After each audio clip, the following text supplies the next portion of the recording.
सर्वांना माझा नमस्कार. माझे नाव प्रणय संग्राम पिंगळे. आज 19 फेब्रुवारी.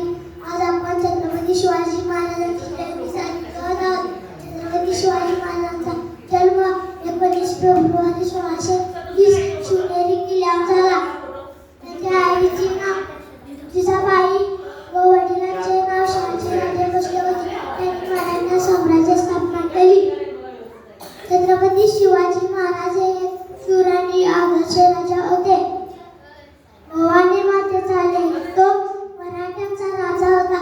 मुघलांमाई मुघलांचा तो बाप होता. हवा वेगाने नव्हती,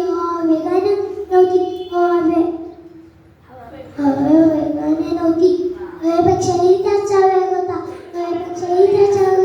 अन्यायाविरुद्ध लढण्याचा विराजा त्याचा नेम होता. असा जिजाऊंचा शूरपा दाखवा